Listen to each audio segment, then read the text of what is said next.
Vale. A ver, ¿en qué aspectos de su vida tuvo influencia el régimen franquista? En el sentido de si usted notó pues falta de alguna libertad, si con la presencia del catolicismo, la propaganda de la falange, todo aquel microcosmos que había, que cree que usted revió influencia de eso. Falta de libertad. No teníamos el conocimiento de lo que había alrededor de España. Entonces, falta de libertad no la echabas de menos, porque lo que tenías es lo que tenías. No sabías que existía otra cosa. Ya se preocupaban de que no lo supieras, lo que había en Francia, ni lo que había en Inglaterra, ni lo que era en Estados Unidos. Entonces, dentro de lo que era, hasta que no se deshizo el franquismo, que ya se empezaron a ver cosas, entonces sí que echabas de menos lo que tú pudieras haber hecho o tú pudieras haber visto o haber iniciado antes de acabar el franquismo. Pero claro, anteriormente no podías estar nada en falta. Después sí, después veías que había teatro, y bueno, y después veías y que no solamente eran monjas y películas de angelitos y todas esas cosas, sino que habían películas de críticas y sociales y fuertes y de, bueno, pero hasta entonces, hasta que no murió Franco, prácticamente 5 o 6 años, hasta el 72, 74, 75, 70, no echabas de menos aquello, porque es que no lo conocías. Había otra literatura que no la conocíamos, solamente conocíamos la literatura que había en España. Los libros, los que había en España son los que dejaba que el franquismo hubiera. No había otro, aquí no se podía leer, yo qué sé, pues a Dostoyevsky o por decir alguna cosa, ¿no? Grandes escritores suramericanos, cubanos, no se podía leer, o sea, no se leían porque es que no lo sabían. Entonces, cuando los echamos de menos y vimos que estábamos un poco aquellos subyugados en aquella época, fue después de morir Franco. Durante no, porque claro, yo tampoco tenía una edad muy aquello porque yo a los 18 años en el año 70, 67, 68, cuando empiezas un poco, ya se empezaba un poco a ver los movimientos de solidaridad y asociacionismo y tal, pero yo tampoco puedo decir que me habían cortado nada. Porque luego después sí que mi vida, después de que se realizó, y yo he ido haciendo prácticamente siempre lo que buenamente he podido, no lo que he querido, pero lo que buenamente he podido sí que lo he conseguido. Y más adelante, en los años 70 o sí que ya hubo más, bueno, clandestinidad Mm. y había más contra del régimen. Quizás sí que tiene más recuerdo. Yo recuerdo los años 71, 72, en donde ya se empezaban a formar los sindicatos, se empezaban a formar los asociacionismos en contra de, pro libertad, sí, pero y acudíamos a ciertos sitios en donde nos reuníamos y teníamos nuestras inquietudes, pero no se podían hacer grandes cosas porque la represión antes del 75 era, o sea, por decirlo de alguna manera, nuestra policía de España, llamada a los grises, eran tajantes con sus órdenes, en donde te pillaban en cualquier historia, cualquier reunión de 5, 6 o 8 o 10 personas, era disuelta rápidamente. No sé cómo ni de qué forma se enteraban, pero... Y luego después, claro, al igual que había muchísima gente que estaba muy agradecida, evidentemente, con el régimen. Porque desgraciadamente unos fueron los vencidos y otros fueron los que vencieron. Es incomprensible que una nación como España lo hubo, pero fue la vergüenza nacional bajo mi punto de vista. Igual que cualquier guerra que se arme en una nación, pues yo creo que es vergonzoso. No llegar a un entendimiento verbal, la intransigencia, la intolerancia. Entonces, pues no existía. La tolerancia y la intransigencia no existía. Era, esto es lo que yo digo y aquí se acabó. Y entonces sí que se notó, claro, se notaba. Y se notó muchísimo más a partir del 76 porque ya podías hacer, podías deshacer, podías participar en una cosa, podías hacer... entonces sí, que cuando ya podías, entonces es cuando se notó lo que no se podía haber hecho, lo que se podía haber hecho. Ya. Vale.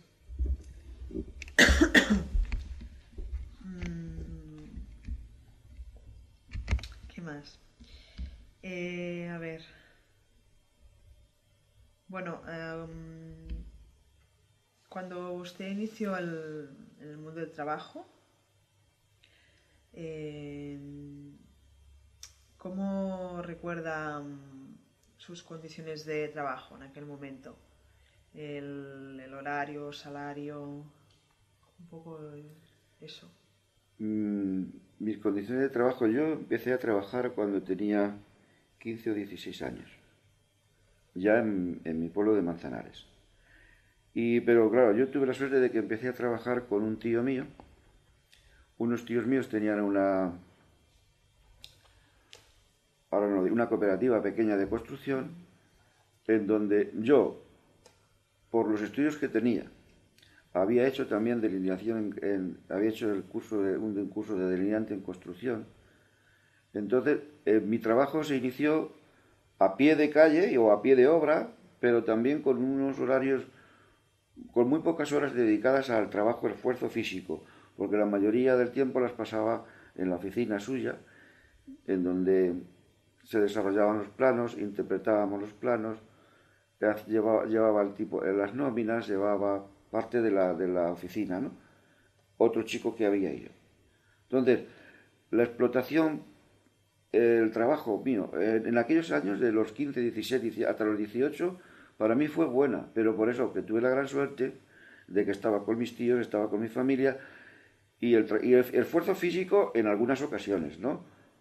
Porque entonces no había máquinas en la construcción y los ladrillos había que subirlos a mano al segundo y al tercero y al cuarto piso, y el yeso y el cemento pues había que subirlo también a mano y a base de escaleras y al hombro, ¿no? Pero no, tampoco mucho esfuerzo físico porque a lo mejor el horario era de lunes a sábado, por supuesto, eran 9 o 10 o 11 horas diarias. Igual, lo que pasa es que a lo mejor por la mañana, pues a las 8 o las 9 de la mañana estaba en las oficinas y a lo mejor por la tarde a las 3 pues iba a trabajar a la obra. Y a lo mejor no eran, trabajaba pues 3 días, 4 días y el resto pues estaba en la oficina, que era donde más me necesitaban. Entonces, yo esa época la recuerdo bien y no me los salarios eran lo que había. El salario base que había estipulado, no sé si era de 30 o 35 pesetas al día, o 37 pesetas al día, sí. Y bueno, y las horas que hacías las hacías, no había horas extraordinarias ni había nada, y trabajabas de lunes a sábado.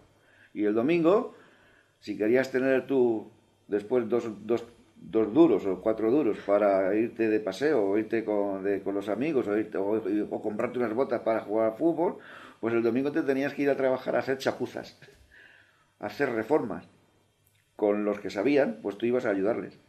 Y te daban 3, 4, 5 duros y bueno, pues con ese dinero pues eras capitán general entonces. Luego después, claro, cuando ya fui a cumplir los 18 años, la ilusión mía, como mi padre era ferroviario, pues era entrar en Renfe. Entré en Renfe, en la escuela de ingenieros de ferrocarriles de Renfe, y ahí estuve 4 años de militar y estudiando, en donde aprendí pues toda mi formación profesional y el oficio de maquinista de tracción eléctrica, de máquinas eléctricas en Renfe. Y ahí estuve trabajando toda mi vida de maquinista hasta el año 92. En el año 92 me ascendieron y fui a trabajar al puesto de mando de Barcelona, al centro de gestión del puesto de mando de Barcelona. Y en el año 2001 o 2002 estuve luego en formación, dando clases, formando a futuros maquinistas de Renfe. Ahí he acabado mi vida profesional. ¿Y cuando entró a Renfe notó un cambio en las condiciones laborales? O sea, trataban bueno, bien a los trabajadores respecto a las horas de trabajo, al horario, a las condiciones de higiene, ¿no? En aquellos entonces la higiene, salud e higiene en el trabajo, que se llamaba, no era muy aquello, ¿no? El obrero, entonces, como siempre, bueno, con arreglo a lo que al gobierno que había, el obrero estaba subyugado a hacer lo que el capataz o el obrero primera o el encargado le decía. Y si eran de su condición, pues bueno, había un trabajo con un cierto estar bien, ¿no? Pero si era un caballero de aquellos que había que ordeno y mando y salga el sol por donde salga y yo explico hacerlo y tal y cual, pues se tenía que hacer. Porque si no, automáticamente no existía el despido libre, sino que decía, usted mañana no venga. No es que existiera el despido libre, pero bueno. Y como luego después no había forma ni manera de recurrir ni de ir a sindicatos, porque no existía, había un sindicato, después ya muy años adelante, era el sindicato vertical, pero bueno, aquello era el sindicato de la patronal. Allí tú ibas y sí, te atendían y tal y cual, si tenías suerte, después de estar a lo mejor 4 o 5 minutos o 10 delante de 8 o 10 mesas con 8 o 10 señores allí, tú decías, buenos días, y allí nadie levantaba la cara. Y luego ya, después de un rato, pues ya, ¿qué decía usted? Pues mire, tal y tal, ¿no? Pero bueno, las condiciones de trabajo entonces eran duras. El Renfe eran duras. El obrero de vías y obras trabajaba de sol a sol, de 8 de la mañana o 9 de la mañana a 6 de la tarde o 7 de la tarde, quitando y poniendo traviesas en las vías y quitando y poniendo piedra, machaca. El fogonero en máquinas, el día que no metía en el cajón de fuego 5.000, metía 10.000 kilos de carbón a quemar para ir trabajando el maquinista y la locomotora. En talleres, pues la mecánica,